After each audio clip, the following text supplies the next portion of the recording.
అందరికీ నమస్తే welcome back to Shri Sai tutorial. ఈ రోజు మనము 7th క్లాస్ మొత్తం సైన్స్ కంటెంట్ కి సంబంధించినటువంటి క్వాలిటీ గ్రాండ్ టెస్ట్ అనేటువంటిది నిర్వహించుకోబోతున్నాం। ఈ వీడియో అనేటువంటిది డిఎస్సి కి ప్రిపేర్ అయ్యేటువంటి ప్రతి అభ్యర్థికి కూడా ఉపయోగకరంగా ఉంటది కాబట్టి మీరు చూసి వదిలేయకుండా వీడియోని చూస్తున్నటువంటి ప్రతి ఒక్కరు కూడా తప్పకుండా లైక్ చేసి మీ యొక్క ఫ్రెండ్స్ కు ఖచ్చితంగా షేర్ చేసేటువంటి ప్రయత్నం చేయండి। మీకు సంబంధించి తెలిసిన గ్రూపులకు కూడా షేర్ చేసేటువంటి ప్రయత్నం అయితే చేయండి। కొత్తగా చూస్తున్న వాళ్ళు ఎవరైనా ఉంటే ఇలాంటి డైలీ ఫ్రీ టెస్ట్లు అనేటువంటి వివరణతో పొందాలి అనుకుంటే ఈ వీడియో క్రింద ఉన్నటువంటి సబ్స్క్రైబ్ బటన్ ని క్లిక్ చేసుకొని పక్కన ఉన్నటువంటి ఆల్ నోటిఫికేషన్ బెల్ ఐకాన్ని ఆన్ చేసుకొని పెట్టుకోండి। రెగ్యులర్ గా మీకు ఈ రకమైనటువంటి వీడియోస్ అనేటువంటివి నోటిఫికేషన్ రూపంలోకి వచ్చేస్తాయి। అదే విధంగా డైలీ సిలబస్ అనేటువంటిది మన యూట్యూబ్ కు సంబంధించినటువంటి కమ్యూనిటీ ట్యాబ్ లో అదే విధంగా టెలిగ్రామ్ కు సంబంధించిన గ్రూపుల్లో వాట్సాప్ గ్రూపుల్లో షేర్ చేస్తాను।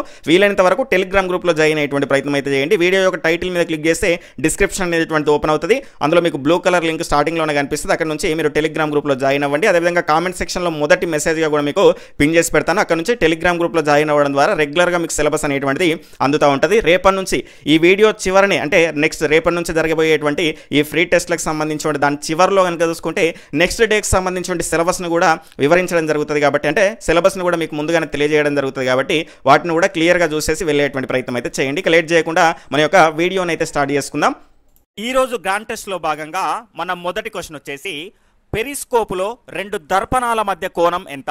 ఇక్కడ ఆప్షన్స్ వచ్చేసి option 1 45 degrees, option 2 90 degrees, option 3 0 degrees, option 4 180 degrees। దీని యొక్క సరి అయిన సమాధానం వచ్చేసి ఆప్షన్ 3 0 degrees। ఇక్కడ జాగ్రత్తగా గమనిస్తే చాలా మంది 45 degrees అనుకుంటారు। ఇక్కడ చూసుకుంటే మనకు ఆల్రెడీ టెక్స్ట్ బుక్ లో కూడా ఇచ్చాడు పెరిస్కోప్ ను మనం సింపుల్ గా ఏ రకంగా ప్రిపేర్ చేసుకోవచ్చు। ఇక్కడ చూసుకుంటే పెరిస్కోప్ తయారు చేయాలంటే మనం ఏం చేసుకుంటాం, ఒక ఖాళీ అగరబత్తి ప్యాకెట్ని తీసేసుకొని ఇక్కడ చూసుకుంటే ఆ రెండు మూలలకు ఏం చేయాలి, ఒక చతురస్రాన్ని గీసేసుకొని ఈ రకంగా మనం ఏం చేసుకుంటామంటే దాని కర్ణం వెంబడి మనం ఏం చేస్తాము, ఆ దర్పణాలను అమర్చుతాం। ఇక్కడ చూసుకుంటే మనకు ఈ దర్పణాన్ని ఈ రకంగా తలంతో అమర్చే కోణం వచ్చేసి 45 డిగ్రీలు। ఇక్కడ చూసుకుంటే మనకు ఈ రెండు దర్పణాల మధ్యలో కోణం నేను అడిగాను। ఇక్కడ చూసుకుంటే పెరిస్కోప్లో రెండు దర్పణాల మధ్య కోణం ఎంత అని అడిగాను। ఇవి రెండు ఏ రకంగా ఉంటాయి, సమాంతరంగా ఉంటాయి। అంటే ఆ రెండింటి మధ్య కోణం ఎంత అండి, 0 degrees గమనించాలి। అలా కాకుండా అంటే ఒక్కొక్క దర్పణాన్ని మనం ఈ రకంగా ఈ యాంగిల్లో మనం అమర్చుతాం కదా, ఆ అమర్చే కోణం వచ్చేసి 45 డిగ్రీలు గమనించాలి। ఈ రకంగా క్వశ్చన్ వస్తేనేమో మీరు 45 డిగ్రీలు అని పెట్టాలి। అది ఏ విధంగా ఉంటుందో చూసుకుంటే కనుక పెరిస్కోప్లో దర్పణాన్ని తలంతో ఎంత కోణంతో అమర్చుతారు, 45 డిగ్రీల కోణంతో అమర్చుతారు గమనించాలి। తర్వాత రెండవ క్వశ్చన్ వచ్చేసి రక్షిత పరిధిని దాటి విద్యుత్ వచ్చినప్పుడు ఏవి తమంతట తామే స్విచ్ ఆఫ్ అవుతాయి? ఆప్షన్స్ వచ్చేసి ఆప్షన్ 1 ఫ్యూజ్, ఆప్షన్ 2 ఎంసీబీ అంటే మినియేచర్ సర్క్యూట్ బ్రేకర్, ఆప్షన్ 3 వచ్చేసి మెయిన్, ఆప్షన్ 4 వచ్చేసి 1 and 3। ఇక్కడ జాగ్రత్తగా గమనిస్తే దీని యొక్క సరి అయిన సమాధానం వచ్చేసి ఆప్షన్ 2 అండి। ఎంసీబీ అనేది రక్షిత పరిధి దాటి వచ్చినప్పుడు తమంతట తామే స్విచ్ ఆఫ్ అవుతూ ఉంటాయి। ఇక్కడ చూసుకుంటే ఫ్యూజ్కు ఎంసీబీకి తేడా ఏంటి అంటే ఫ్యూజ్ అనేది ఎక్కువ విద్యుత్ వచ్చినప్పుడు ఏమవుతుంది అంటే కరిగిపోతుంది। ఇక్కడ చూసుకోండి ఈ ఫ్యూజ్ని కొంత డెవలప్ చేసి ఏం చేశారు అంటే ఎంసీబీని తయారు చేశారు।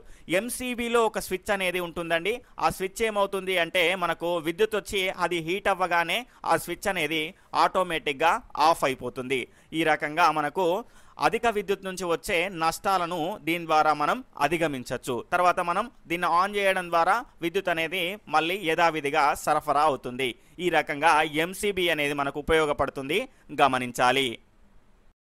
తర్వాత మూడవ క్వశ్చన్ వచ్చేసి ఈ క్రింది వాటిలో డోలన చలనం కానిది ఏది? స్టేట్మెంట్ 1 వచ్చేసి నీవు పరిగెత్తుతున్నప్పుడు నీ చేతుల యొక్క చలనం, స్టేట్మెంట్ 2 వచ్చేసి తూగుడు బల్ల మీద బాలుని యొక్క చలనం। ఇక్కడ ఆప్షన్స్ వచ్చేసి 1, 2 సరికావు, ఆప్షన్ 2 1 మాత్రమే సరికాదు, ఆప్షన్ 3 2 మాత్రమే సరికాదు, ఆప్షన్ 4 ఏదీ కాదు। దీని యొక్క సరి అయిన సమాధానం వచ్చేసి ఆప్షన్ 4 ఏదీ కాదు। ఎందుకంటే ఇక్కడ జాగ్రత్తగా గమనిస్తే నీవు పరిగెత్తుతున్నప్పుడు నీ చేతుల యొక్క చలనం వచ్చేసి ఈ రకంగా ముందుకు వెనకకు స్థిర బిందువు ఆధారంగా కదులుతూ ఉంటుంది కాబట్టి అదేమవుతుంది, డోలన చలనం అవుతుంది। అదేవిధంగా తూగుడు బల్ల మీద బాలుని యొక్క చలనం, ఇక్కడ చూసుకుంటే తూగుడు బల్ల ఏ రకంగా ఉంటుంది, ఈ రకంగా ఒక స్థిర బిందువు ఆధారంగా అది ముందుకు వెనకకు కదులుతూ ఉంటుంది. ఇక్కడ చూసుకుంటే దానిపైన బాలుడు ఉన్నాడు కాబట్టి బాలుడు కూడా డోలన చలనంలో ఉంటాడు. కాబట్టి ఇక్కడ చూసుకుంటే డోలన చలనం కానిది ఏది అని అడిగాడు. ఇక్కడ చూసుకుంటే ఇవి రెండు డోలన చలనాలే అవుతాయి కాబట్టి సరి అయిన సమాధానం వచ్చేసి ఆప్షన్ 4 ఏది కాదు. తర్వాత 4వ క్వశ్చన్ వచ్చేసి కదులుతున్న రైలు చక్రాల యొక్క చలనం ఏది. ఇక్కడ ఆప్షన్స్ వచ్చేసి ఆప్షన్ 1 స్థానాంతర చలనం, ఆప్షన్ 2 భ్రమణ చలనం, ఆప్షన్ 3 డోలన చలనం, ఆప్షన్ 4 1 and 2. దీని యొక్క సరి అయిన సమాధానం వచ్చేసి ఆప్షన్ 4 1 and 2. ఇక్కడ చూసుకుంటే కదులుతున్న రైలు చక్రం అనేది ఒక స్థిర బిందువుని కేంద్రంగా చేసుకొని దాని చుట్టూ అది తిరుగుతూ ఉంటుంది కాబట్టి అదేమవుతుంది, భ్రమణ చలనం అవుతుంది. అలా కాకుండా ఇక్కడ చూసుకుంటే ఈ చక్రం అనేది ఈ రకంగా మనకు ముందుకు కదులుతూ ఉంటుంది. అదేవిధంగా దానిలోని అణువులన్నీ కూడా ముందుకు కదులుతాయి కాబట్టి అది స్థానాంతర చలనాన్ని కూడా కలిగి ఉంటుంది, గమనించాలి. తర్వాత 5వ క్వశ్చన్ వచ్చేసి క్రింది వాటిలో సరైనవి ఏవి. ఆప్షన్ 1 నేల నీటి కన్నా తొందరగా వేడెక్కుతుంది, ఆప్షన్ 2 పగటి సమయంలో నేల మీద గాలులు వేడెక్కి పైకి పోవును, ఆప్షన్ 3 రాత్రి సమయంలో నేల నీటి కన్నా తొందరగా చల్లబడును, ఆప్షన్ 4 పైవన్నీ సరైనవే. దీని యొక్క సరి అయిన సమాధానం వచ్చేసి ఆప్షన్ 4 పైవన్నీ సరి అయినవే. ఇక్కడ చూసుకుంటే నేల యొక్క ప్రత్యేకత ఏంటంటే నీటి కంటే తొందరగా వేడెక్కుతుంది, అదేవిధంగా నీటి కంటే తొందరగా చల్లబడుతుంది. ఆ ఉష్ణోగ్రత వ్యత్యాసాల వల్లనే మనకు ఋతుపవనాలు అనేవి వస్తూ ఉంటాయి. ఇక్కడ చూసుకుంటే పగటి సమయంలో నేల మీద ఉన్నటువంటి గాలులు వేడెక్కితే ఏమవుతుంది, గాలి అనేది తేలిక అవుతుంది, అంటే వ్యాకోచం చెంది తేలికై పైకి పోతుంది. తర్వాత రాత్రి సమయంలో నేల నీటి కన్నా తొందరగా చల్లబడుతుంది. కాబట్టి ఇవన్నీ సరి అయినవే. కాబట్టి పైవన్నీ సరి అయినవే అనే 4వ ఆప్షన్ సరి అయినది. 6వ క్వశ్చన్ వచ్చేసి సల్ఫ్యూరిక్ ఆమ్లంని ఎందులో ఉపయోగిస్తారు. ఆప్షన్ 1 ఎరువుల తయారీ మరియు బ్యాటరీలలో ఉపయోగిస్తారు, ఆప్షన్ 2 మందులు మరియు రంగుల తయారీలో ఉపయోగిస్తారు, ఆప్షన్ 3 పేలుడు పదార్థాల తయారీలో ఉపయోగిస్తారు, ఆప్షన్ 4 అగ్నిమాపక పదార్థాల తయారీలో ఉపయోగిస్తారు. దీని యొక్క సరి అయిన సమాధానం వచ్చేసి ఆప్షన్ 1 సల్ఫ్యూరిక్ ఆమ్లాన్ని ఎరువుల తయారీ మరియు బ్యాటరీలలో ఉపయోగిస్తారు. అదేవిధంగా మందులు రంగుల తయారీలో మనకు హైడ్రోక్లోరిక్ ఆమ్లాన్ని ఉపయోగిస్తారు. అదేవిధంగా తర్వాత పేలుడు పదార్థాల తయారీలో మనకు నత్రిక్ ఆమ్లాన్ని ఉపయోగిస్తారు, దీన్నే HNO3 అంటాము. ఇక్కడ చూసుకుంటే తర్వాత అగ్నిమాపక పదార్థాలలో అల్యూమినియం హైడ్రాక్సైడ్ని ఉపయోగిస్తారు, గమనించాలి. తర్వాత 7వ క్వశ్చన్ వచ్చేసి క్రింది వాటిలో సరికానిది ఏది.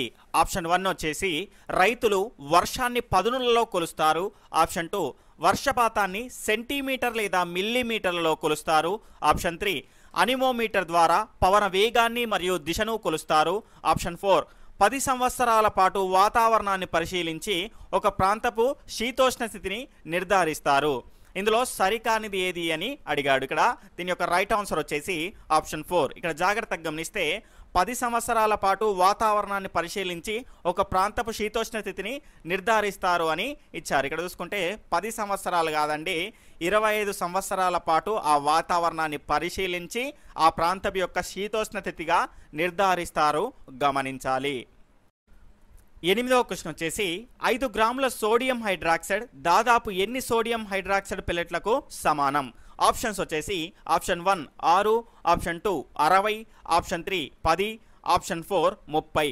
దీని యొక్క సరి అయిన సమాధానం వచ్చేసి ఆప్షన్ 4 30. ఇక్కడ జాగ్రత్తగా గమనిస్తే 1 gram sodium hydroxide 6 sodium hydroxide పెల్లెట్లకు సమానం. ఇక నేను ఎంత అడిగాను, 5 గ్రాములు అడిగాను. ఇక్కడ చూసుకుంటే 1 gram sodium hydroxide 6 sodium hydroxide పెల్లెట్లకు సమానమైతే 5 గ్రాముల సోడియం హైడ్రాక్సైడ్ అనేది 30 గ్రాముల సోడియం హైడ్రాక్సైడ్ పెల్లెట్లకు సమానం అవుతుంది, గమనించాలి.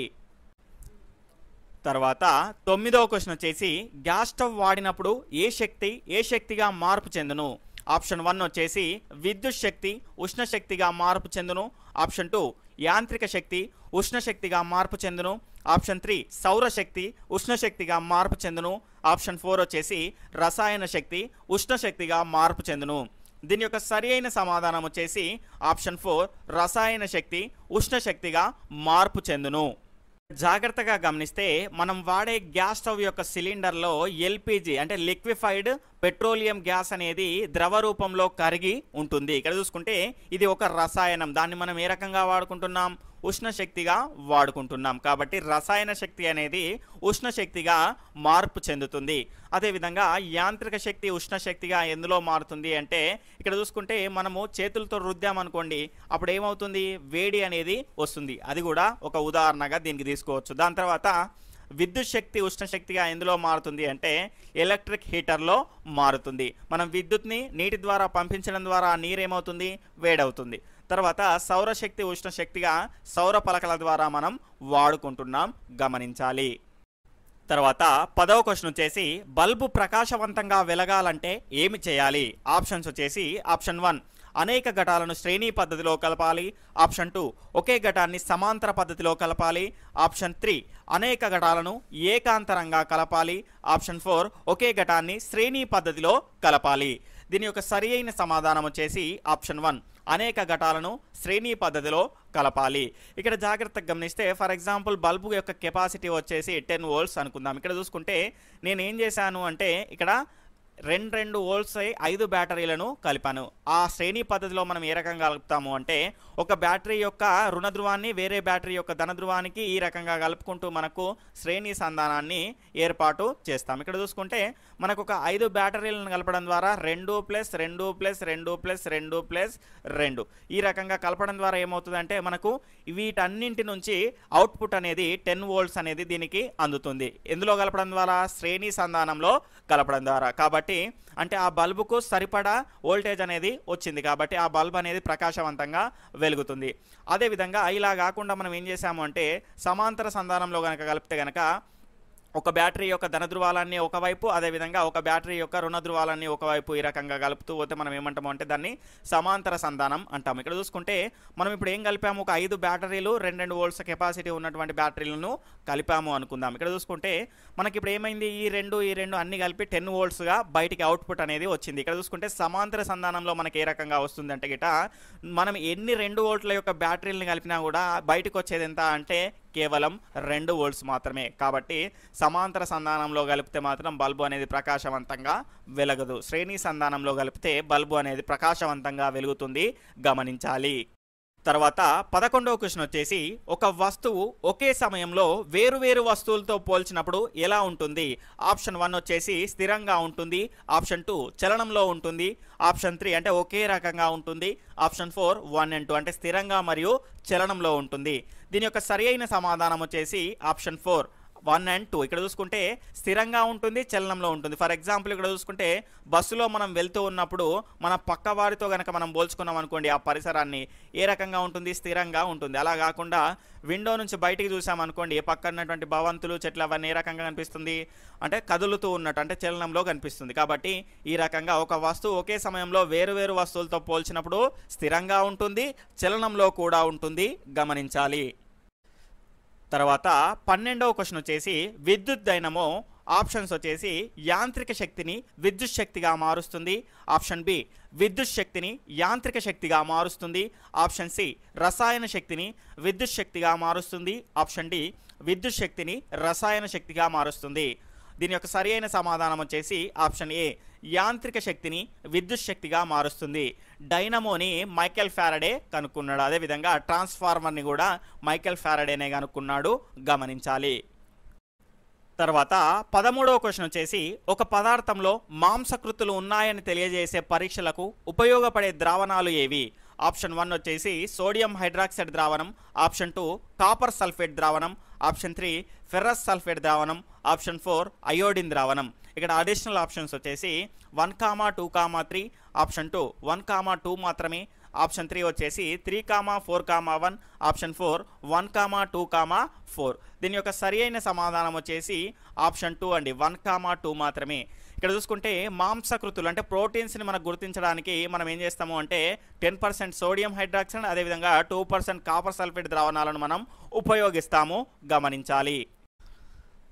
తర్వాత 14వ క్వశ్చన్ వచ్చేసి సాయి మరియు సతీష్ అనే ఇద్దరు మిత్రుల్లో సాయి హైదరాబాద్లోను, సతీష్ విశాఖపట్నంలోను టెట్ మరియు డిఎస్సి కోసం మే నెలలో ప్రిపేర్ అవుతూ ఉన్నారు. అయినా ఈ క్రింది వాటిలో సరికానివి ఏవి? స్టేట్మెంట్ 1 వచ్చేసి సాయికి దాహం ఎక్కువ వేస్తుంది మరియు శరీరం చల్లబడుతుంది. స్టేట్మెంట్ 2 సతీష్కు దాహం ఎక్కువ వేస్తుంది మరియు శరీరం చల్లబడుతుంది. స్టేట్మెంట్ 3 సాయికి దాహం తక్కువ వేస్తుంది మరియు శరీరం ఉక్కపోతగా ఉంటుంది. స్టేట్మెంట్ 4 సతీష్కు దాహం తక్కువ వేస్తుంది, శరీరం ఉక్కపోతగా ఉంటుంది. ఇక్కడ చూసుకుంటే సరికానివి ఏవి అని అడిగాడు. ఇక్కడ చూసుకుంటే దీని యొక్క రైట్ ఆన్సర్ వచ్చేసి ఆప్షన్ 2 అండి. 2, 3 సరికావు. ఇక్కడ జాగ్రత్తగా గమనిస్తే మనం రెండు ప్రాంతాల గురించి మాట్లాడుకున్నాం. అదేంటంటే ఒకటి విశాఖపట్నం, ఇంకొకటి హైదరాబాద్. ఇక్కడ చూసుకుంటే విశాఖపట్నం అనేది సముద్ర తీరానికి చాలా దగ్గరగా ఉంటుంది. అదేవిధంగా హైదరాబాద్ అనేది ఎక్కడో ఉంటుంది, చాలా దూరంలో ఉంటుంది. ఇక్కడ చూసుకుంటే సముద్ర తీరానికి దగ్గరగా ఉన్నటువంటి ప్రాంతంలో ఏమవుతుంది అంటే నీటి ఆవిరి, ఆ వాతావరణంలో నీటి ఆవిరి శాతం అనేది చాలా ఎక్కువగా ఉంటుంది. ఇక్కడ చూసుకుంటే మనకు ఆ తీర ప్రాంతాల్లో ఉన్న వారికి ఏ రకంగా ఉంటుందంటే చాలా ఉక్కపోతగా ఉంటుంది. ఎందుకంటే వాళ్ళ శరీరం నుంచి చెమట అనేది బయటకు వస్తుంది, కానీ బయటకు వచ్చి వారి శరీరం పైన నిలిచి ఏమవుతుంది అంటే చాలా జిడ్డుగా చాలా భయంకరంగా తయారవుతుంది, చాలా ఉక్కపోతగా ఉంటుంది. ఎందుకంటే శరీరం లోపలికి వెళ్ళి చెమట వచ్చి. తర్వాత 15వ క్వశ్చన్ వచ్చేసి ఒక బస్సు 108 km/h వేగంతో, కారు 30 m/s వేగంతో ప్రయాణిస్తూ ఉంటాయి. అయినా వీటి వేగాలు ఎలా ఉంటాయి? ఆప్షన్స్ వచ్చేసి ఆప్షన్ 1 బస్సు వేగం ఎక్కువ, ఆప్షన్ 2 రెండింటి వేగాలు సమానం, ఆప్షన్ 3 కారు వేగం ఎక్కువ, ఆప్షన్ 4 బస్సు వేగం తక్కువ. దీని యొక్క సరి అయిన సమాధానం వచ్చేసి ఆప్షన్ 2 అండి. రెండింటి వేగాలు సమానంగా ఉంటాయి. ఇక్కడ చూసుకుంటే ఇది మీటర్/సెకండ్లలో ఉంది, ఇది km/hలో ఉంది, కానీ ఈ రెండు వేగాలు సమానమే. ఇక్కడ చూసుకుంటే దీన్ని మనం మీటర్/సెకండ్లోకి మార్చుకుందాం. మార్చుకోవాలంటే ఏం చేయాలి? దీన్ని మనం 5/18 తోటి గుణించాలి. ఇక్కడ చూసుకుంటే 108ని మనం 5/18 తోటి గుణిద్దాం. ఇక్కడ చూసుకుంటే 108 × 5/18. ఇక్కడ చూసుకుంటే 18 ఎన్నిసార్లు పోతుందండి? 18 ఒకట్ల, 18 ఆరుల 108. ఇక్కడ చూసుకుంటే 6 × 5 30. ఇక్కడ చూసుకుంటే 6 5ల 30 అనేది వచ్చింది. అంటే ఇక్కడ చూసుకుంటే మనం km/h నుంచి మనం ఎందులోకి మార్చాము? మీటర్/సెకండ్లలోకి మార్చాము. మార్చడం ద్వారా ఎంత వచ్చింది? 30 m/s అనేది వచ్చింది. అంటే రెండింటి వేగాలు సమానం అన్నట్టే కదా. కాబట్టి ఈ రెండు వేగాలు సమానం గమనించాలి. తర్వాత 16వ క్వశ్చన్ వచ్చేసి ఈ క్రింది వాటిలో సరికానిది ఏది? స్టేట్మెంట్ ఏ చూసుకుంటే శ్రేణి సంధానంలో ఘటాలను కలుపుతున్న కొలది ఎల్లప్పుడూ బల్బు యొక్క కాంతి అనేది పెరుగుతుంది. స్టేట్మెంట్ బి సమాంతర సంధానంలో వలయంలో ఒక బల్బు ఆరిపోయినా మిగతా బల్బులు వెలుగుతూనే ఉంటాయి. ఇక్కడ ఆప్షన్స్ వచ్చేసి మనం ఏమడిగాడు క్వశ్చన్లో? సరికానిది ఏది అని అడిగాడు. ఈ రకంగా స్టేట్మెంట్స్ చదివిన తర్వాత ఆప్షన్స్ చెక్ చేసుకునే ముందు ఖచ్చితంగా క్వశ్చన్ ఒకసారి చదవాలి. ఈ రకమైన క్వశ్చన్స్ ఏ రకంగా ఉంటాయి అంటే సరికానిది ఏది, సరి అయినది ఏది అని కన్ఫ్యూజ్ చేస్తూ ఉంటాడు. కన్ఫ్యూజ్ మనం అవ్వకుండా మనం ఒకసారి క్వశ్చన్ని రీచెక్ చేసుకోవాలి. ఇక్కడ చూసుకుంటే మొదటి ఆప్షన్ వచ్చేసి ఏ, బి సరైనవి. ఆప్షన్ 2 ఏ, బి రెండు సరైనవి కావు. ఆప్షన్ 3 వచ్చేసి ఏ మాత్రమే సరికాదు. ఆప్షన్ 4 వచ్చేసి బి మాత్రమే సరికాదు. దీని యొక్క రైట్ ఆన్సర్ వచ్చేసి ఆప్షన్ 4 అండి. ఇక్కడ ఆప్షన్ ఏ అండి. ఇక్కడ చూసుకుంటే ఆప్షన్ 3 అనేది రైట్ ఆన్సర్. ఇక్కడ చూసుకుంటే మనకి ఏమన్నాడు అంటే శ్రేణి సంధానంలో ఘటాలను కలుపుతున్న కొలది ఎల్లప్పుడూ బల్బు యొక్క కాంతి అనేది పెరుగుతుంది అన్నాడు. ఇది రాంగ్ అండి. ఎందుకంటే ఇక్కడ చూసుకుంటే ఫర్ ఎగ్జాంపుల్ మనకు 10 volts కెపాసిటీ గల బల్బును వెలిగించాలి అనుకుందాం సమాంతర సంధానంలో. నేను ఏం చేశానంటే 2 volts తోటి మనం ఏం చేసాము? కెపాసిటీ ఉన్నటువంటి ఆ బ్యాటరీలను శ్రేణి సంధానంలో కలిపాను. కలిపినప్పుడు ఏమైంది? దీనికి ఒక 5 బ్యాటరీలను కలిపితే ఏమవుతుంది? దీనికి సరిపడా అవుట్పుట్ అనేది అందుతుంది. తర్వాత మనం 6 కలిపినా 7 కలిపినా దానికి వచ్చే అవుట్పుట్ మనకు సరిపోయేది ఎంత? 10 volts. కాబట్టి అంతకంటే ఎక్కువగా ప్రకాశవంతంగా వెలగదు. కాబట్టి ఎల్లప్పుడూ పెరగదండి, ఒక సర్టెన్ స్టేజ్ వరకే వెలుగుతుంది. ఇక్కడ చూసుకుంటే సమాంతర సంధానంలో వలయంలో ఒక బల్బు ఆరిపోయినా మిగతా బల్బులు వెలుగుతూనే ఉంటాయి. ఎందుకంటే సమాంతర సంధానంలో మనకు ఒకటే కాకుండా మల్టిపుల్గా వాటికి ఆప్షన్స్ ఉంటాయి. కాబట్టి వేరే మార్గాల ద్వారా విద్యుత్ అనేది ప్రవహిస్తుంది, కాబట్టి అవి వెలుగుతూనే ఉంటాయి, గమనించాలి. తర్వాత 17వ క్వశ్చన్ వచ్చేసి ఆల్కహాల్ యొక్క ధర్మాలలో సరికానిది ఏది? ఇక్కడ ఆప్షన్స్ వచ్చేసి ఆప్షన్ 1 దీని ద్వారా అతి తక్కువ ఉష్ణోగ్రతను కొలవచ్చు. ఆప్షన్ 2 1 డిగ్రీ సెల్సియస్ ఉష్ణోగ్రత పెరిగితే వ్యాప్తి చాలా ఎక్కువగా ఉండును.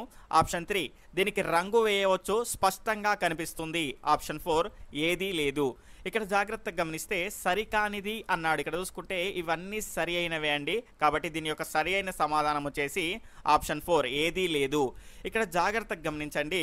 దీని ద్వారా అతి తక్కువ ఉష్ణోగ్రతలను కనుక్కోవచ్చు. ఎందుకు కనుక్కోవచ్చు అంటే ఫర్ ఎగ్జాంపుల్ ఇక్కడ చూసుకుంటే థర్మామీటర్లో దీన్ని తీసుకున్నాం అనుకోండి. తీసుకున్న తర్వాత ఫర్ ఎగ్జాంపుల్ 1 డిగ్రీ సెంటీగ్రేడ్ పెంచగానే దీని యొక్క వ్యాప్తి అంటే పెరిగే శాతం అనేది చాలా ఎక్కువగా ఉంటుంది. ఫర్ ఎగ్జాంపుల్ 1 డిగ్రీ పెంచగానే ఇది చాలా వ్యాకోచం చెందుతుంది. కాబట్టే మనం ఏం చేస్తామంటే చాలా తక్కువ ఉష్ణోగ్రతలు కనుక్కోవడానికి ఆల్కహాల్ని ఉపయోగిస్తాము, గమనించాలి.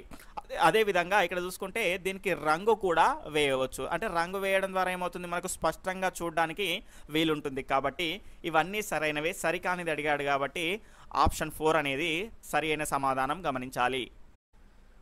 తర్వాత 18వ క్వశ్చన్ వచ్చేసి భవిష్యత్తులో వాతావరణంలో జరిగే మార్పును గతంలో జరిగిన వాతావరణాల వివరాలను తెలియజేసే నివేదికలను వరుసగా ఏమంటారు?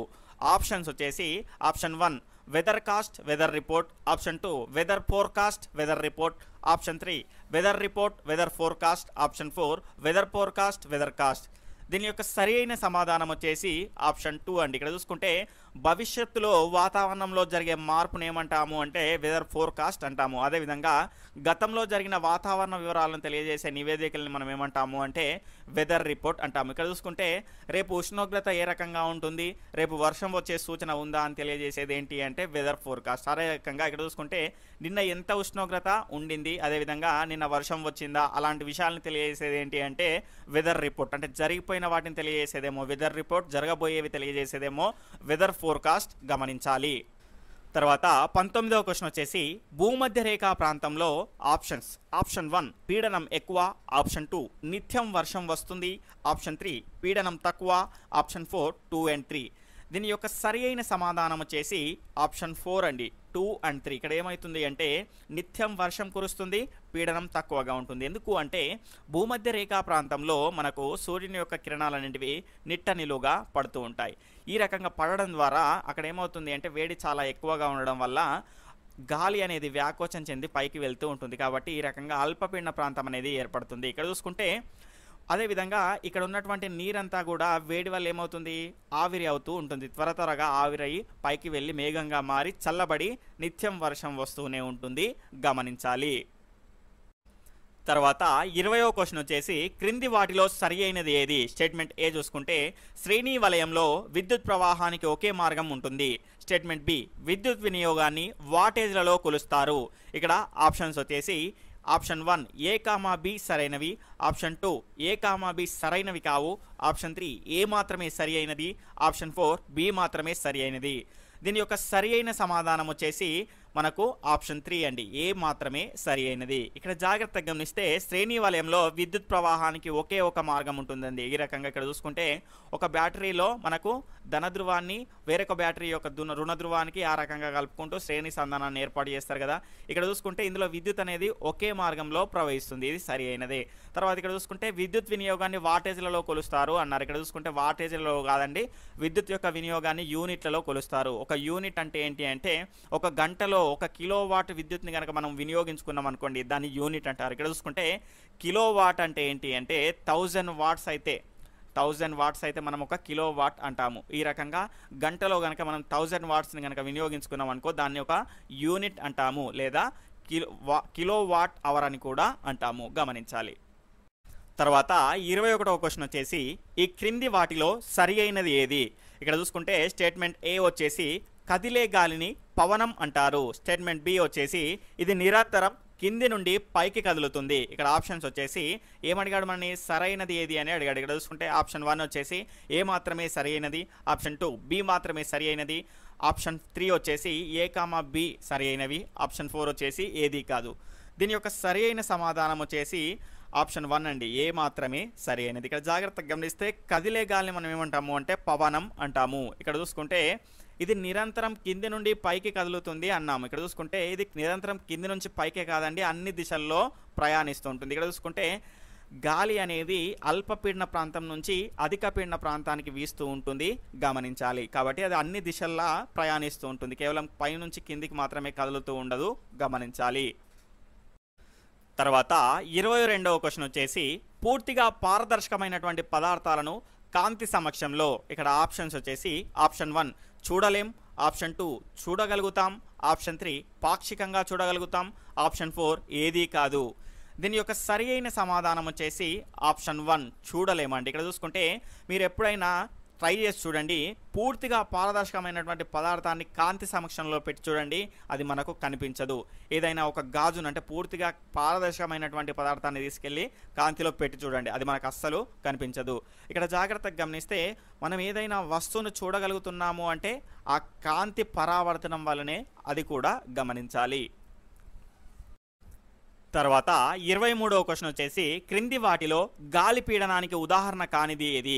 ఆప్షన్స్ వచ్చేసి ఆప్షన్ 1 బెలూన్లో గాలి నింపడం, ఆప్షన్ 2 ఫుట్బాల్లో గాలి నింపినప్పుడు అది గట్టిగా మారడం, ఆప్షన్ 3 చేతి పంపుతో నీరు పైకి రావడం, ఆప్షన్ 4 వచ్చేసి ఏదీ కాదు. దీని యొక్క సరి అయిన సమాధానం వచ్చేసి ఆప్షన్ 4 ఏదీ కాదు. ఇక్కడ చూసుకుంటే ఉదాహరణ కానిది అన్నాడు, ఇవన్నీ ఉదాహరణలే అండి. ఇక్కడ చూసుకుంటే బెలూన్లో గాలి నింపడం ద్వారా అదేమవుతుంది, బెలూన్ పెద్దగా అవుతుంది. అంటే ఆ గాలి అనేది వాటి యొక్క గోడలు నెట్టడం ద్వారానే కదా, కాబట్టి దానికి కూడా పీడనం ఉంది. తర్వాత ఇక్కడ చూసుకుంటే ఫుట్బాల్లో గాలి నింపినప్పుడు గట్టిగా మారింది అంటే పీడనం ఉన్నట్టే కదా. అదేవిధంగా చేతి పంపుతో నీరు అనేది పైకి వచ్చిందంటే దాని పీడనం వల్లనే కదా లాక్కొని వచ్చింది. కాబట్టి ఇవన్నీ పీడనానికి ఉదాహరణలే అవుతాయి. కానిది అడిగాడు కాబట్టి మన రైట్ ఆన్సర్ వచ్చేసి ఆప్షన్ 4 ఏదీ కాదు, గమనించాలి. తర్వాత 24వ క్వశ్చన్ వచ్చేసి క్రింది వాటిలో సరికానిది ఏది? ఇక్కడ ఆప్షన్స్ వచ్చేసి ఆప్షన్ 1 గాలి సంకోచ వ్యాకోచ ధర్మాలను కలిగి ఉండును, ఆప్షన్ 2 చల్లని గాలి వేడి గాలి కంటే తేలికగా ఉండును, ఆప్షన్ 3 గాలి పీడనాన్ని కలగజేయును, ఆప్షన్ 4 ఏదీ కాదు. దీని యొక్క సరి అయిన సమాధానం వచ్చేసి ఆప్షన్ 2 చల్లని గాలి వేడి గాలి కంటే తేలికగా ఉండును. సరికానిది ఈ రెండో ఆప్షన్, గమనించాలి. ఇక్కడ చూసుకుంటే మనకు ఆల్రెడీ ఒక ప్రయోగం ఇచ్చాడండి టెక్స్ట్ బుక్లో. ఒక చిన్న సీసాను తీసుకొని దానికి ఒక క్యాప్ బిగించేసి ఏం చేయాలి అంటే అందులో ఒక రిఫిల్ని అమర్చాలి. ఈ రకంగా రిఫిల్ని అమర్చినప్పుడు ఏం చేయాలి అంటే కింద పైన కట్ చేయాలి. కట్ చేసిన తర్వాత ఆ రిఫిల్ ఈ రకంగా ఉంటుంది కదా. అప్పుడు ఏం చేయాలంటే ఈ రిఫిల్ పైన ఒక చిన్న నీటి చుక్కను వేయడం ద్వారా ఇది ఈ రకంగా ఆగుతుంది. ఈ రకంగా ఆగడం ద్వారా ఏం చేయాలి అంటే మళ్ళీ ఈ సీసాని ఏం చేయాలి, వేడిగా ఉన్నటువంటి దాంతో టచ్ చేయాలి. ఈ రకంగా దగ్గరగా పెడితే ఏమవుతుంది అంటే ఈ రిఫిల్లో ఉన్నటువంటి నీటి చుక్క అనేది పైకి వస్తుంది. అంటే ఇందులో ఉన్నటువంటి గాలి అనేది ఈ వేడి ద్వారా ఏమవుంది, ఆ పైకి వచ్చింది. అంటే వ్యాకోచం చెంది తేలికైంది కాబట్టి పైకి వచ్చింది. కాబట్టి అది ఏమైంది, ఆ నీటి చుక్క పైకి వస్తుంది. కాబట్టి మనకి ఏ రకంగా ఉంటుంది అంటే వేడి గాలి అనేది చల్లని గాలి కంటే తేలికగా ఉంటుంది, గమనించాలి. కానీ చల్లని గాలి అనేది వేడి గాలి కంటే తేలికగా ఉండదు. ఇక్కడ చూసుకుంటే ఇదే ప్రయోగం ద్వారా ఏమవుతుంది అంటే గాలి సంకోచ వ్యాకోచ ధర్మాలను కలిగి ఉంటుంది అని తెలుస్తుంది. ఇక్కడ చూసుకుంటే వేడి దాంతో పాటు దీని దగ్గర పెట్టుకున్నప్పుడు ఏమవుతుంది, అది వేడి చెంది ఆ చిన్న వాటర్ డ్రాప్ అనేది పైకి వెళ్తుంది. అలా కాకుండా ఈ పైన ఒక వాటర్ డ్రాప్ని వేసేసి దాని తర్వాత చల్లని దాంతో మనం ముట్టుకున్నాం అనుకోండి, ఈ వాటర్ డ్రాప్ అనేది కిందికి వస్తుంది. అంటే సంకోచ వ్యాకోచ ధర్మాలను కలిగి ఉన్నట్టే కదా, కాబట్టి ఇది కూడా సరి అయినదే. తర్వాత ఇక్కడ చూసుకుంటే ఆప్షన్ 3 వచ్చేసి గాలి పీడనాన్ని కలగజేయను. ఇంతకుముందు మనం 3 ఉదాహరణలు తెలుసుకున్నాం. దాని ద్వారా ఏమైంది అంటే గాలి పీడనాన్ని కలగజేయను అని తెలుసుకున్నాం. కాబట్టి దీని యొక్క రైట్ ఆన్సర్ వచ్చేసి ఆప్షన్ 2, గమనించాలి. తర్వాత 25వ క్వశ్చన్ వచ్చేసి తుఫానుకు దారి తీసే కారకాలు ఏవి? ఇక్కడ ఆప్షన్స్ వచ్చేసి ఆప్షన్ 1 గాలి వేగం, ఆప్షన్ 2 గాలి వీచే దిశ, ఆప్షన్ 3 ఆర్ద్రత, ఆప్షన్ 4 ఉష్ణోగ్రత. ఇక్కడ అడిషనల్ ఆప్షన్స్ కనుక చూసుకుంటే 1, 2, 3, ఆప్షన్ 2 1, 2, 4, ఆప్షన్ 3 అన్నీ అంటే 1, 2, 3, 4, ఆప్షన్ 4 వచ్చేసి 4 ఓన్లీ. దీని యొక్క సరి అయిన సమాధానం వచ్చేసి ఆప్షన్ 3 అండి, అన్నీ. ఇక్కడ చూసుకుంటే తుఫానుకు దారి తీసే కారకాలు వచ్చేసి ఇవన్నీ. ఎందుకంటే ఉష్ణోగ్రత ఎక్కువగా ఉందనుకోండి, అప్పుడు ఏమవుతుంది అంటే భూమిపైన ఉన్నటువంటి వాయువులు వేడెక్కి త్వరగా పైకి వెళ్తూ ఉంటాయి. ఈ రకంగా వెళ్ళడం ద్వారా గాలిలో ఏమవుతుంది, ఆర్ద్రత అనేది చాలా ఎక్కువగా అవుతుంది. ఆ రకంగా వెళ్ళడం ద్వారా ఏమవుతుంది, ఇక్కడ అల్పపీడన ప్రదేశం అనేది ఏర్పాటవుతుంది. ఈ రకంగా ఏర్పాటైనప్పుడు ఏమవుతుంది, వేరే ప్రదేశం నుంచి గాళ్ళు ఈ అల్పపీడన ప్రాంతంలోకి వస్తాయి. అంటే అధిక పీడన ప్రాంతం నుంచి అల్పపీడన ప్రాంతంలోకి వస్తాయి. అంటే ఈ రకంగా వేగంగా రావడం ఏమవుతుంది అంటే అది తుఫాన్గా మారుతుంది. ఈ రకంగా తుఫాన్ మారడం ద్వారా గాలి వీచే దిశ ఏ వైపు ఉంటే ఏమవుతుంది, ఆ వైపు తుఫాన్ అనేది ఎక్కువగా ఉంటుంది. గాలి వేగం కూడా ఎక్కువగా ఉంటుంది. కాబట్టి అప్పుడు ఇవన్నీ రకాల కారకాలు కలిసి ఏమవుతుంది, తుఫానుకు దారి తీస్తాయి, గమనించాలి. తర్వాత 26వ క్వశ్చన్ చలనంలో ఉన్న ఒక సైకిల్లో వివిధ భాగాల యొక్క చలనాన్ని తెలియజేయండి. ఇది టెక్స్ట్ బుక్ వెనకాల ఉన్నటువంటి క్వశ్చన్ అండి, చాలా ఇంపార్టెంట్. దీనికి ఆప్షన్స్ ఇవ్వడం లేదు. మీ యొక్క సమాధానాలని లైవ్లో ఉన్న వాళ్ళంతా ఓవరాల్గా కామెంట్ చేయండి. ఇక్కడ చూసుకుంటే మొదటగా చక్రము, అంటే ఇక్కడ చూసుకుంటే చలనంలో ఉన్నటువంటి ఒక సైకిల్లో వివిధ భాగాల చలనాన్ని తెలియజేయండి అని క్వశ్చన్. మొదటగా చక్రము, తర్వాత పైడిల్ దాని భుజముతో, దాని తర్వాత పైడిల్ తల మీద కాలు చలనం. తర్వాత సైకిల్తో పాటు సైకిల్ తొక్కేవాడి చలనం. ఇక్కడ జాగ్రత్తగా గమనిస్తే చక్రానికి 2 రకాల చలనాలు ఉంటాయి. అదేంటంటే ఒకటి భ్రమణ చలనం, ఇంకోటి ఏంటంటే స్థానాంతర చలనం. ఎందుకు అంటే ఇక్కడ చూసుకుంటే చక్రం అనేది ఒక స్థిర బిందువు ఆధారంగా తిరుగుతూ ఉంటుంది దాని చుట్టూ, కాబట్టి అది భ్రమణ చలనం. ఇక్కడ చూసుకుంటే సైకిల్ దొక్కినప్పుడు చక్రం అనేది అంటే సైకిల్ ముందు వైపుకి వెళ్తుంది, ఆ చక్రం కూడా ముందు వైపుకు, అందులోని కణాలన్నీ ముందు వైపుకు వెళ్తున్నాయి, ఒకే వైపుకు కదులుతున్నాయి, కాబట్టి అది ఏమవుతుంది, స్థానాంతర చలనం అవుతుంది. తర్వాత పైడిల్ దాని భుజంతో, పైడిల్ ఏ రకంగా ఉంటుందంటే ఈ రకంగా ఉండి దాని భుజంతో ఏ రకంగా ఉంటుంది, ఒక స్థిర బిందువు ఆధారంగా తిరుగుతూ ఉంటుంది, కాబట్టి అది భ్రమణ చలనాన్ని కలిగి ఉంటుంది. తర్వాత పైడిల్ తల మీద కాలు చలనం.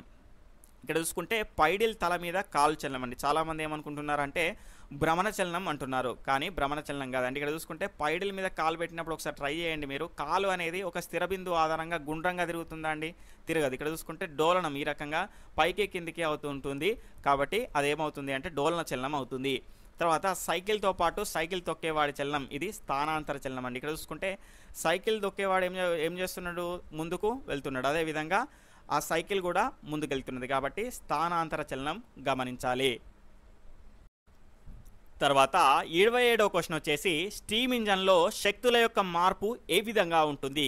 ఆప్షన్స్ వచ్చేసి ఆప్షన్ 1 రసాయన శక్తి విద్యుత్ శక్తిగా మార్పు చెందుతుంది, ఆప్షన్ 2 విద్యుత్ శక్తి రసాయన శక్తిగా మార్పు చెందును, ఆప్షన్ 3 వచ్చేసి ఉష్ణశక్తి యాంత్రిక శక్తిగా మార్పు చెందును, ఆప్షన్ 4 వచ్చేసి యాంత్రిక శక్తి ఉష్ణశక్తిగా మార్పు చెందును. దీని యొక్క సరి అయిన సమాధానం వచ్చేసి ఆప్షన్ 3 అండి. ఇందులో ఉష్ణశక్తి అనేది యాంత్రిక శక్తిగా మార్పు చెందుతుంది. ఇక్కడ జాగ్రత్తగా గమనిస్తే ఇక్కడ స్టీమ్ ఇంజన్ అన్నాడు, అంటే ఆవిరితో నడిచే అటువంటి ఇంజన్ అండి. ఆవిరి అనేది ఊరికే రాదు కదా, దానికి ఉష్ణాన్ని అందించడం ద్వారా ఏమవుతుంది, ఆవిరి అనేది బయటకు వస్తుంది. ఈ రకంగా మనం ఉష్ణశక్తిని ఏం రకంగా మార్చుకుంటున్నామంటే యాంత్రిక శక్తిగా మార్చుకున్నాం. ఇక్కడ చూసుకుంటే దీనికి ఉష్ణాన్ని అందించడం ద్వారా స్టీమ్ ఆవిరి అనేది బయటకు వస్తుంది. ఈ ఆవిరి వల్ల ఈ ఇంజన్ యంత్రం అనేది నడుస్తుంది, కాబట్టి ఈ రకంగా ఉష్ణశక్తి అనేది యాంత్రిక శక్తిగా స్టీమ్ ఇంజన్లో మారుతుంది, గమనించాలి. తర్వాత 28వ క్వశ్చన్ వచ్చేసి అద్దంలో ఏర్పడే ప్రతిబింబం లక్షణం. ఇక్కడ ఆప్షన్స్ వచ్చేసి ఆప్షన్ 1 తలక్రిందులు కానిది, ఆప్షన్ 2 పార్శ్వ విలోమం చెందనిది, ఆప్షన్ 3 నిజ ప్రతిబింబం, ఆప్షన్ 4 తెరపై పట్టని. ఇక్కడ అడిషనల్ ఆప్షన్స్ కనుక చూసుకుంటే ఆప్షన్ 1 1,3, ఆప్షన్ 2 1,2,3, ఆప్షన్ 3 వచ్చేసి 1,4, ఆప్షన్ 4 వచ్చేసి ఏది కాదు. దీని యొక్క సరి అయిన సమాధానం వచ్చేసి ఆప్షన్ 3 అండి, 1,4. ఇక్కడ జాగ్రత్తగా గమనిస్తే మనకు అద్దంలో ఏర్పడే ప్రతిబింబం యొక్క లక్షణాలు ఏ రకంగా ఉంటాయి అంటే ఇక్కడ ఆప్షన్ 1 చూసుకుంటే తలక్రిందులు కానిది అని ఇచ్చాడు. ఇక్కడ చూసుకుంటే అద్దంలో ఏర్పడే ప్రతిబింబం అనేది నిటారుగా ఉంటుందండి, తలక్రిందులుగా ఉండదు, కాబట్టి కానిది అన్నాడు, కాబట్టి ఇది సరి అయినదే. తర్వాత పార్శ్వ విలోమం చెందనిది అన్నాడు. ఇక్కడ చూసుకుంటే పార్శ్వ విలోమం అనేది చెందుతుందండి, చెందనిది కాదు. ఇక్కడ చూసుకుంటే అద్దంలో ఉన్నటువంటి ప్రతిబింబం అనేది కుడి ఎడమ ఎడమ కుడిగా కనిపిస్తుంది, దాన్ని మనం ఏమంటాము అంటే పార్శ్వ విలోమం అంటాము. ఇక్కడ చూసుకుంటే నిజ ప్రతిబింబం కాదండి, నిజ ప్రతిబింబం ఏ రకంగా ఉంటుందంటే తెరపై పడుతుంది, అదేవిధంగా అద్దంలో కూడా చూడగలుగుతాం. ఇక్కడ చూసుకుంటే 4వ ఆప్షన్ వచ్చేసి తెరపై పట్టనిది. తెరపై పట్టకుండా కేవలం అద్దంలో మాత్రం చూడగలిగేదాన్ని ఏమంటామంటే మిథ్యా ప్రతిబింబం అంటాము. అంటే అద్దంలో మాత్రమే చూడగలుగుతున్నామంటే అదేంటండి, మిథ్యా ప్రతిబింబం, కాబట్టి ఇది కూడా దాని యొక్క లక్షణం అవుతుంది. కాబట్టి 1 తర్వాత 4 సరి అయిన ఆప్షన్స్ గమనించాలి. తర్వాత క్వశ్చన్ వచ్చేసి క్రింది వాటిలో సరైన దాన్ని ఎంచుకోండి. ఇక్కడ స్టేట్మెంట్ 1 చూసుకుంటే నీడ ఏర్పడాలంటే కావాల్సినవి కాంతిజనకం పారదర్శకమైనటువంటి వస్తువు మాత్రమే. స్టేట్మెంట్ 2 వచ్చేసి మనం ఒక వస్తువును చూడడానికి కారణం కాంతి పరావర్తనం. ఇక్కడ ఆప్షన్స్ వచ్చేసి 1,2, ఆప్షన్ 2 1 మాత్రమే, ఆప్షన్ 3 2 మాత్రమే, ఆప్షన్ 4 1,2 సరైనవి కావు. ఇక్కడ చూసుకుంటే సరైన దాన్ని ఎంచుకోండి అన్నాడు. ఇక్కడ జాగ్రత్తగా గమనిస్తే దీని యొక్క సరి అయిన సమాధానం వచ్చేసి ఆప్షన్ 3 అండి, 2 మాత్రమే సరి అయినది. ఇక్కడ చూసుకుంటే మొదటిది ఎందుకు సరి అయినది కాదు అంటే ఇక్కడ చూసుకుంటే నీడ ఏర్పడాలంటే కావాల్సినవి కాంతి జనకం పారదర్శకమైనటువంటి వస్తువు మాత్రమే అన్నాడు. ఇక్కడ చూసుకుంటే వెనకాల తెర లేనిది ఆ నీడ అనేది ఎక్కడ పడుతుందండి, కాబట్టి తెర అనేది కూడా అవసరమే, కాబట్టి ఇది రాంగ్ అండి. తర్వాత మనం ఒక వస్తువును చూడడానికి కారణం కాంతి పరావర్తనం అండి, అవునండి. ఇక్కడ చూసుకుంటే ఏదైనా ఒక వస్తువు పైన కాంతి పడి అది పరావర్తనం చెంది మన కంటిని చేరడం ద్వారానే మనం ఆ వస్తువుని చూడగలుగుతున్నాం. కాబట్టి మనం ఒక వస్తువును చూడడానికి కారణం ఏంటండి? కాంతి పరావర్తనం గమనించాలి. తర్వాత క్వశ్చన్ వచ్చేసి 2 దర్పణాల మధ్య కోణం 60 డిగ్రీలు అయినా ప్రతిబింబాల సంఖ్య ఎంత? ఇక్కడ ఆప్షన్స్ వచ్చేసి ఆప్షన్ 1 90, ఆప్షన్ 2 60, ఆప్షన్ 3 6, ఆప్షన్ 4 5. దీని యొక్క సరి అయిన సమాధానం వచ్చేసి ఆప్షన్ 4 5. ఇక్కడ చూసుకుంటే 2 దర్పణాల మధ్య కోణం కనుక్కోవడానికి సూత్రం వచ్చేసి 360/θ. ఇక్కడ చూసుకుంటే ఈ θ అన్న ప్లేస్లో మనం ఏం చేయాలి? ఇచ్చినటువంటి కోణాలను అంటే 2 దర్పణాల మధ్య ఉన్నటువంటి కోణాన్ని సబ్స్టిట్యూట్ చేయాలి. ఇక్కడ చూసుకుంటే ఈ θ బదులు మనం ఏం సబ్స్టిట్యూట్ చేయాలి? ఇక్కడ 60ని సబ్స్టిట్యూట్ చేయాలి. ఎందుకంటే ఆ రెండింటి మధ్య కోణం ఎంత? 60 డిగ్రీలు కాబట్టి. ఇక్కడ చూసుకుంటే 0 0 గెట్ క్యాన్సిల్, 6 1 6 6 36. ఇక్కడ చూసుకుంటే ఇక్కడ 6 వచ్చింది కదా, మరి నేను 5 ఎందుకు తీసుకున్నానంటే ఎప్పుడైనా గుర్తుపెట్టుకోండి, ఈ రకంగా ప్రాసెస్ చేసిన తర్వాత మనకు వచ్చింది సరి సంఖ్య అయి ఉండకూడదు, బేసి సంఖ్య అయి ఉండాలి. అప్పుడు ఏం చేయాలి అంటే దాని నుంచి ఒకటి తీసేయాలి. ఇప్పుడు 6 నుంచి ఒకటి తీసేస్తే ఏమొస్తుంది? మనకు 5 వస్తుంది, గమనించాలి. కాబట్టి దీని యొక్క సరి అయిన సమాధానం వచ్చేసి 5 గమనించాలి. తర్వాత క్వశ్చన్ వచ్చేసి 2 అరచేతులతో రుద్దడం వలన సుత్తితో పదే పదే కొట్టినప్పుడు కుంకుడు గింజలు తీసుకొని రాతి మీద రుద్దినప్పుడు ఏ శక్తి ఈ శక్తిగా మార్పు చెందుతుంది? ఇక్కడ ఆప్షన్స్ వచ్చేసి ఆప్షన్ 1 రసాయన శక్తి ఉష్ణశక్తిగా, ఆప్షన్ 2 యాంత్రిక శక్తి ఉష్ణశక్తిగా, ఆప్షన్ 3 విద్యుత్ శక్తి ఉష్ణశక్తిగా, ఆప్షన్ 4 వచ్చేసి సౌరశక్తి ఉష్ణశక్తిగా. దీని యొక్క సరైన సమాధానం వచ్చేసి ఆప్షన్ 2 అండి. యాంత్రిక శక్తి అనేది ఉష్ణశక్తిగా మార్పు చెందుతుంది. ఇక్కడ జాగ్రత్తగా గమనిస్తే 2 అరచేతులతో మనం రుద్దడం వల్ల ఏమవుతుంది? ఉష్ణం అనేది బయటకు వస్తుంది. అంటే అక్కడ మనం పనిచేసినాం కాబట్టి మనమే ఒక యంత్రము. దాని తర్వాత సుత్తితో పదే పదే కొట్టినప్పుడు, సుత్తి అనేది యంత్రం, కొట్టినప్పుడు ఏమవుతుంది? ఉష్ణం అనేది బయటకు వస్తుంది. తర్వాత కుంకుడు గింజల్ని తీసుకొని రాతి మీద రుద్దినప్పుడు అప్పుడు కూడా ఏమవుతుంది? యాంత్రిక శక్తి అనేది ఉష్ణశక్తిగా మారుతుంది, గమనించాలి. తర్వాత క్వశ్చన్ వచ్చేసి మిథైల్ ఆరెంజ్ సూచిక ఆమ్లాన్ని సూచించే రంగు, అదేవిధంగా ఫినాప్థలిన్ సూచిక క్షారాలను సూచించే రంగు ఏది? ఇక్కడ ఆప్షన్స్ వచ్చేసి ఎరుపు లేత గులాబీ రంగు, ఆప్షన్ 2 పసుపు రంగు లేదు, ఆప్షన్ 3 లేత గులాబీ రంగు ఎరుపు, ఆప్షన్ 4 ఊదా రంగు పసుపు. దీని యొక్క సరైన సమాధానం వచ్చేసి ఆప్షన్ 1 ఎరుపు లేత గులాబీ రంగు. ఇక్కడ చూసుకుంటే మిథైల్ ఆరెంజ్ సూచిక ఆమ్లాన్ని సూచించే రంగు వచ్చేసి ఎరుపు, అదేవిధంగా ఫినాప్థలిన్ సూచిక క్షారాలను సూచించే రంగు వచ్చేసి లేత గులాబీ రంగు, అదేవిధంగా మిథైల్ ఆరెంజ్ సూచిక క్షారాన్ని సూచించే రంగు వచ్చేసి పసుపు, అదేవిధంగా ఫినాప్థలిన్ సూచిక ఆమ్లాలను సూచించే రంగు వచ్చేసి ఎలాంటి రంగు చూపదండి, గమని. తర్వాత క్వశ్చన్ వచ్చేసి ఎన్ని ఆంగ్ల క్యాపిటల్స్ పార్శ్వ విలోమం చెందినప్పటికీ సరైన విధంగా కనిపిస్తాయి? ఆప్షన్స్ వచ్చేసి ఆప్షన్ 1 10, ఆప్షన్ 2 11, ఆప్షన్ 3 12, ఆప్షన్ 4 7. దీని యొక్క సరి అయిన సమాధానం వచ్చేసి ఆప్షన్ 2 11 అండి. ఇక్కడ జాగ్రత్తగా గమనిస్తే అవేంటంటే A1, దాని తర్వాత H, దాని తర్వాత I, దాని తర్వాత M, దాని తర్వాత O, దాని తర్వాత T, తర్వాత U, తర్వాత V, తర్వాత W, దాని తర్వాత X, దాని తర్వాత Y అండి. ఇవన్నీ ఏ రకంగా ఉంటాయి అంటే అద్దంలో చూసినప్పుడు అంటే కుడి ఎడమైన ఎలాంటి పొరపాటు లేకుండా మనకు కరెక్ట్గా కనిపిస్తాయి. ఇవి మొత్తం 11 ఉంటాయి, గమనించాలి. తర్వాత క్వశ్చన్ వచ్చేసి వాహనాల యొక్క రియర్ వ్యూ మిర్రర్లో వాడే దర్పణం ఏది? ఆప్షన్ 1 పుటాకార దర్పణం, ఆప్షన్ 2 కుంభాకార దర్పణం, ఆప్షన్ 3 ద్వికుంభాకార దర్పణం, ఆప్షన్ 4 ద్విపుటాకార కటకం. దీని యొక్క సరి అయిన సమాధానం వచ్చేసి ఆప్షన్ 2 అండి, కుంభాకార దర్పణం. దీని యొక్క స్పెషాలిటీ ఏంటంటే ఎంత పెద్ద వాటినైనా కూడా అద్దంలో పట్టే విధంగా చిన్నగా చూపిస్తుంది, గమనించాలి. తర్వాత 36వ క్వశ్చన్ వచ్చేసి సొంతంగా ఘటం తయారు చేసుకోవడానికి ప్రధానంగా కావాల్సినవి ఏవి? ఇక్కడ ఆప్షన్స్ వచ్చేసి ఆప్షన్ 1 రాగితీగ, జింకు రేకు, సల్ఫ్యూరిక్ ఆమ్లము, ఆప్షన్ 2 రాగితీగ, అల్యూమినియం రేకు, సల్ఫ్యూరిక్ ఆమ్లము, ఆప్షన్ 3 రాగితీగ, ఇనుప రేకు, హైడ్రోక్లోరిక్ ఆమ్లము, ఆప్షన్ 4 రాగితీగ, జింకు రేకు, సోడియం హైడ్రాక్సైడ్. దీని యొక్క సరి అయిన సమాధానం వచ్చేసి ఆప్షన్ 1 అండి. మనకు సొంతంగా ఘటం తయారు చేసుకోవాలంటే రాగితీగ, జింకు రేకు, సల్ఫ్యూరిక్ ఆమ్లం కావాలి, గమనించాలి. తర్వాత 37వ క్వశ్చన్ వచ్చేసి ప్రోటీన్లను నిర్ధారించే పరీక్షలో ద్రావణాల శాతాలు. Option 1 10% copper sulphate, 2% sodium hydroxide, option 2 2% copper sulphate, 5% sodium hydroxide, option 3 5% copper sulphate, 2% sodium hydroxide, option 4 2% copper sulphate, 10% sodium hydroxide.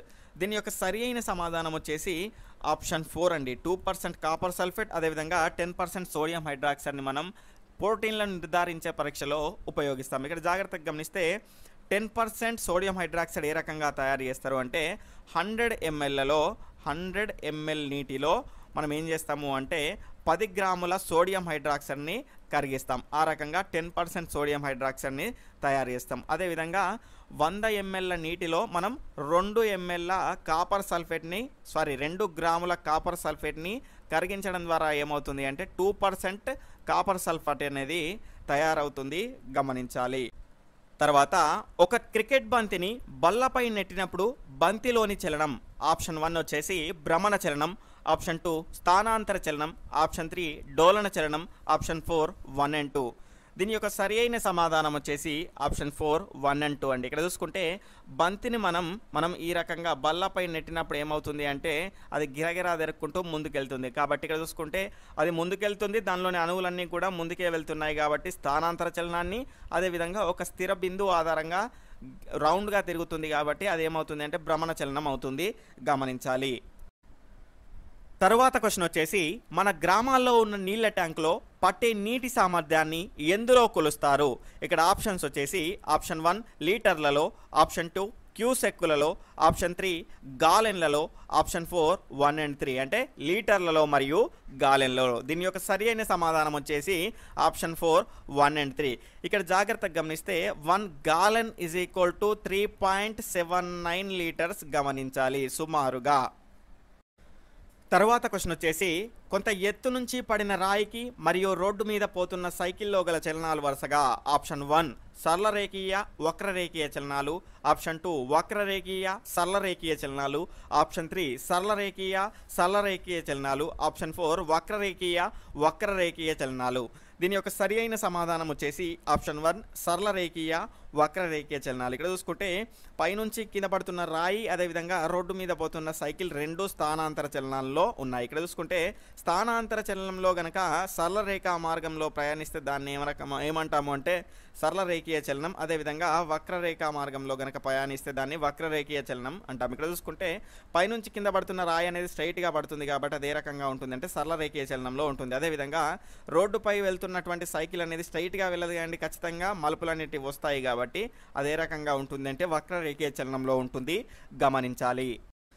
తరువాత క్వశ్చన్ వచ్చేసి మోగుతున్న గంట, కుమ్మరి సార, టైపు రైటర్ కీళ్లలో గల చలనాలు వరుసగా ఆప్షన్స్ వచ్చేసి ఆప్షన్ 1 స్థానాంతర భ్రమణ డోలన చలనాలు, ఆప్షన్ 2 డోలన భ్రమణ స్థానాంతర చలనాలు, ఆప్షన్ 3 డోలన భ్రమణ డోలన చలనాలు, ఆప్షన్ 4 భ్రమణ డోలన భ్రమణ చలనాలు.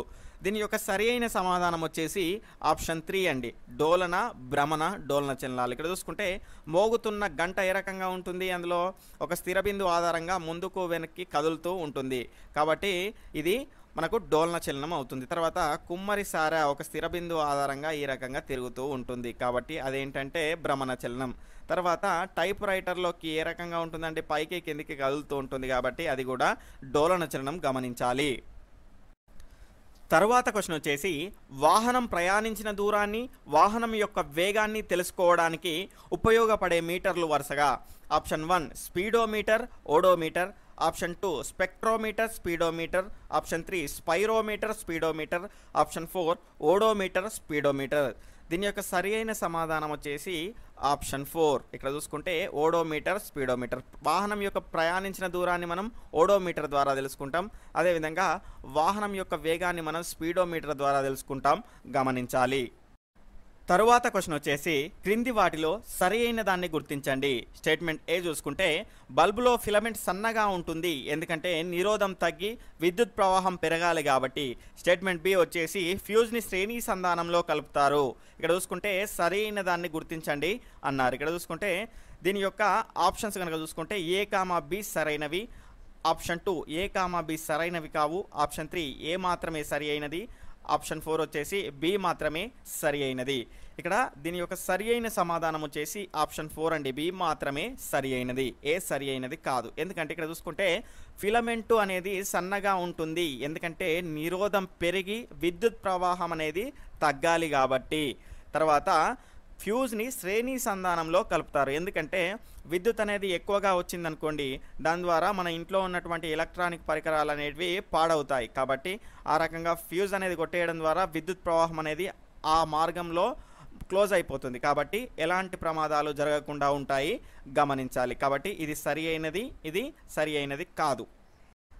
తర్వాత క్వశ్చన్ వచ్చేసి, దంత వైద్యులు టార్చ్ లైట్లు, వాహనాల హెడ్ లైట్లలో వాడే దర్పణాలు ఏవి? ఆప్షన్స్ వచ్చేసి ఆప్షన్ 1 పుటాకార దర్పణం, ఆప్షన్ 2 కుంభాకార దర్పణం, ఆప్షన్ 3 ద్వికుంభాకార దర్పణం, ఆప్షన్ 4 విపుటాకార కటకం. దీని యొక్క సరి అయిన సమాధానం వచ్చేసి ఆప్షన్ 1 పుటాకార దర్పణం. ఇక్కడ చూసుకుంటే దంత వైద్యులు అంటే దంతాల్లో ఉన్నటువంటి చిన్న చిన్న అంశాలు కూడా వాళ్ళకు పెద్దగా కనిపించడానికి పుటాకార దర్పణాన్ని వాడతారు. ఇదే విధంగా టార్చ్ లైట్లు, వాహనాల హెడ్ లైట్లలో ఎందుకు వాడతారంటే ఇక్కడ చూసుకుంటే ఒక చిన్న బల్బ్ అనేది ఉంటుంది, దాని ద్వారా వచ్చే వెలుగు అనేది ఎక్కువ మొత్తంలో మనకు కనిపించాలి. కాబట్టి వాహనాల హెడ్ లైట్లను దేంతో చేస్తారు అంటే పుటాకార దర్పణాలతో చేస్తారు, గమనించాలి. తరువాత క్వశ్చన్ వచ్చేసి, క్రింది వాటిలో సమాంతర సంధానం లక్షణం కానిది. ఇక్కడ స్టేట్మెంట్ ఏ చూసుకుంటే వలయంలో విద్యుత్తుకు ఒకే ప్రవాహ మార్గం ఉంటుంది.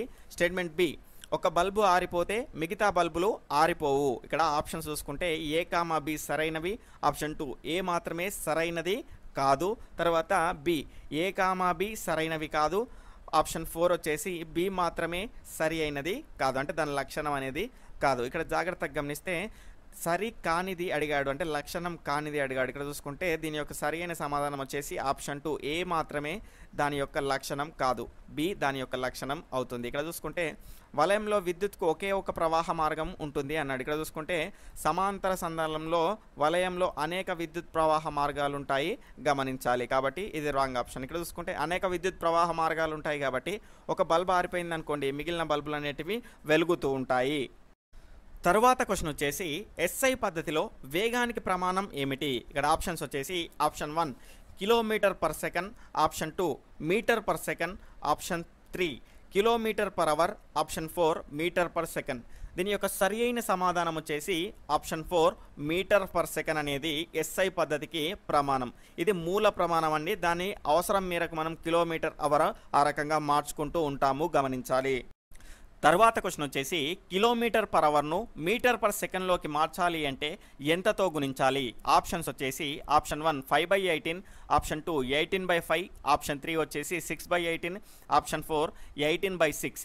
దీని యొక్క సరి అయిన సమాధానం వచ్చేసి ఆప్షన్ 1 అండి, 5/18. ఇక్కడ చూసుకుంటే ఇది ఏ రకంగా వచ్చిందంటే కిలోమీటర్ అంటే ఎన్ని మీటర్లు అండి? 1000 మీటర్లు. తర్వాత ఇక్కడ చూసుకుంటే ఒక గంట ఎన్ని సెకండ్లు అవుతుందండి? మనకు 3600 సెకండ్లు అవుతుంది.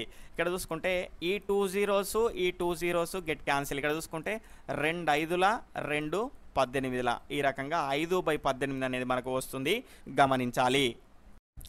తరువాత క్వశ్చన్ వచ్చేసి, వాతావరణ శాస్త్రవేత్తలు ఉపయోగించే రాడార్ యొక్క పూర్తి అబ్రివేషన్ ఏమిటి? ఇక్కడ ఆప్షన్స్ వచ్చేసి option 1 radar detection and ranging, option 2 radio detection and ranging, option 3 radar direction and ranging, option 4 radio direction and ranging. దీని యొక్క సరి అయిన సమాధానం వచ్చేసి ఆప్షన్ 2 అండి, రేడియో డిటెక్షన్ అండ్ ర్యాంగింగ్, గమనించాలి.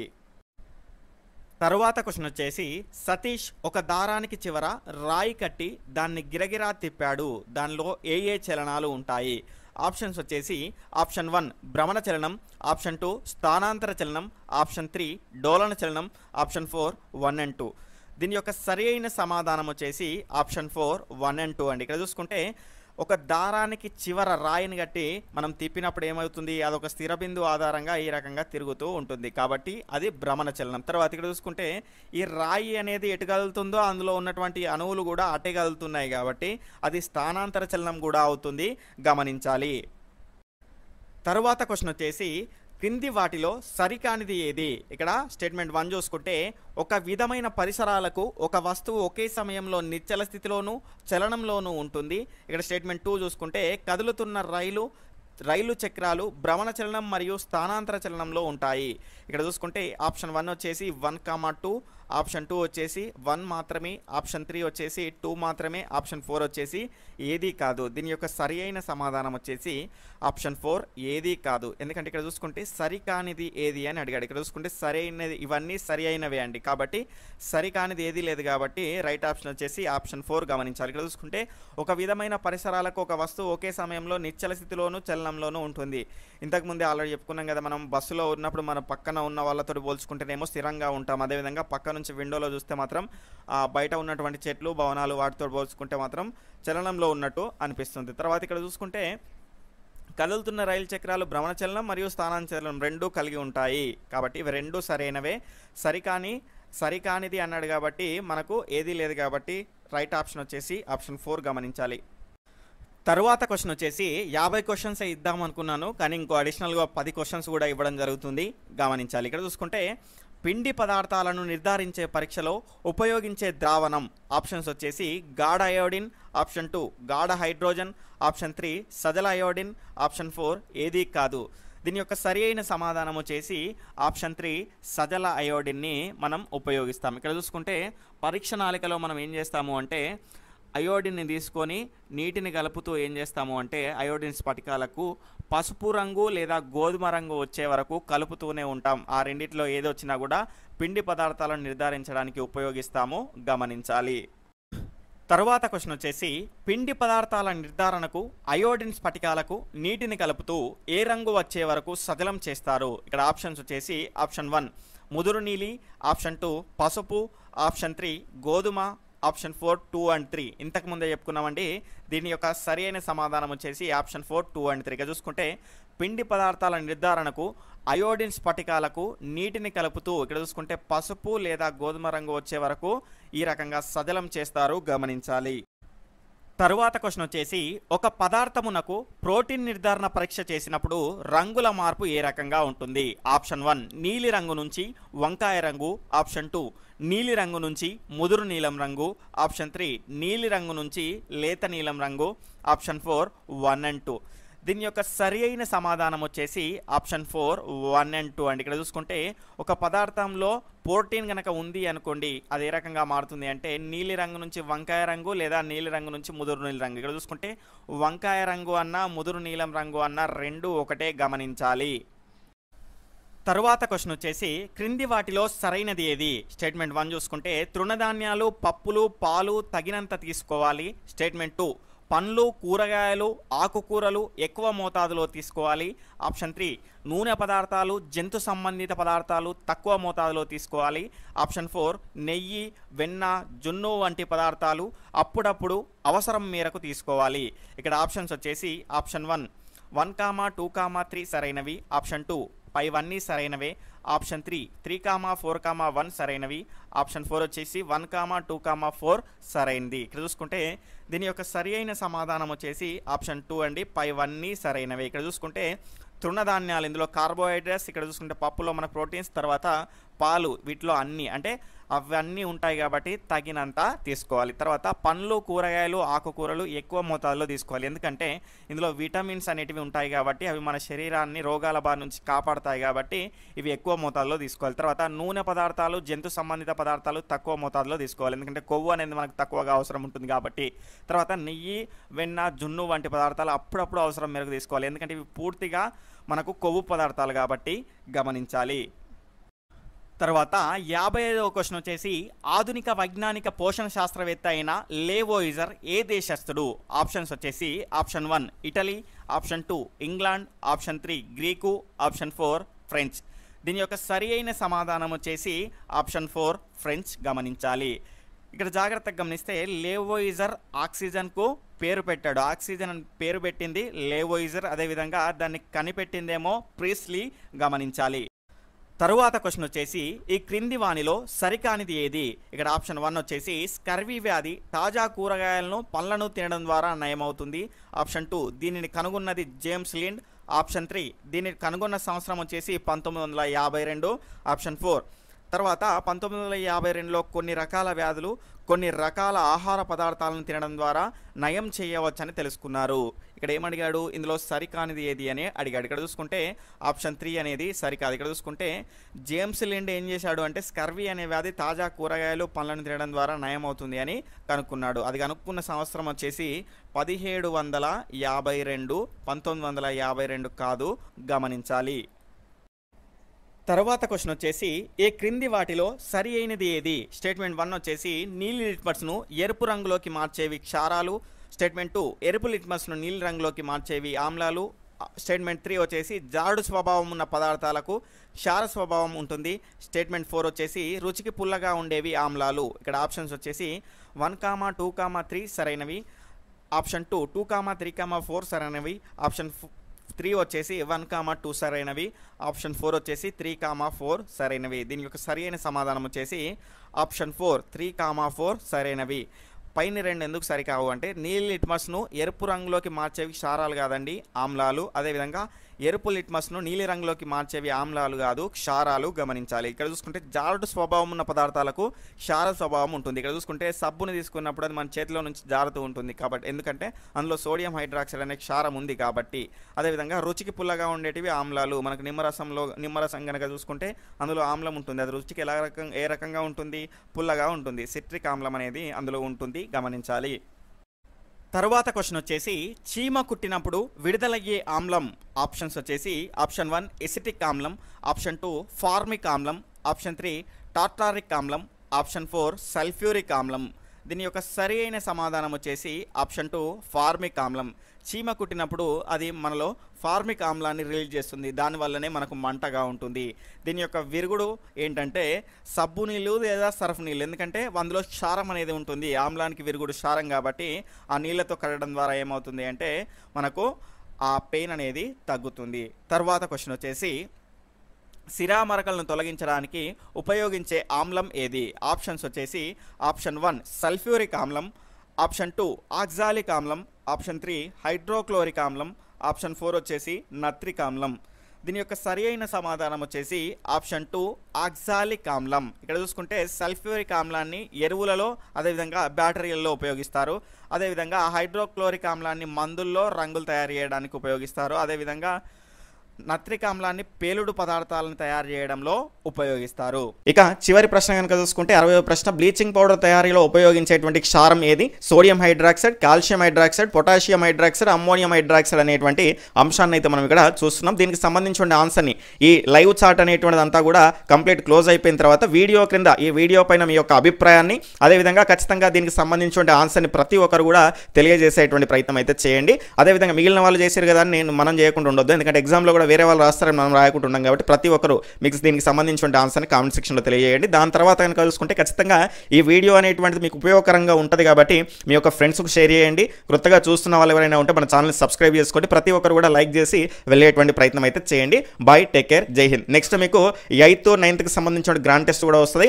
రేపటి నుంచి కనుక చూసుకుంటే 6th క్లాస్ సోషల్కి సంబంధించి మీకు టెస్టులు అనేటువంటి స్టార్ట్ అయితే దానికి సంబంధించిన సిలబస్ను కూడా మన యొక్క టెలిగ్రామ్ గ్రూప్లో తెలియజేయడం జరుగుతుంది. అదేవిధంగా యూట్యూబ్కి సంబంధించిన కమ్యూనిటీ అనేటువంటి దాన్ని చూడండి, అందులో కూడా మీకు అందుబాటులో ఉంటుంది. రెగ్యులర్గా ఈ టెస్ట్లు అనేటువంటి ఉంటాయి. మీ యొక్క సపోర్ట్ అనేటువంటిది ఈ రకంగానే ఉంటే కాబట్టి ఖచ్చితంగా మీ యొక్క సపోర్ట్ అనేటువంటిది అందజేయండి. నలుగురికి తెలియజేసేటువంటి ప్రయత్నం అయితే చేయండి. వాళ్ళని కూడా ఈ రకంగా మన ఛానల్ సబ్స్క్రైబ్ చేసుకునే విధంగా చూసుకునేటువంటి ప్రయత్నం అయితే చేయండి. బై, టేక్ కేర్, జై హింద్. అందరికీ కూడా ఆల్ ది బెస్ట్.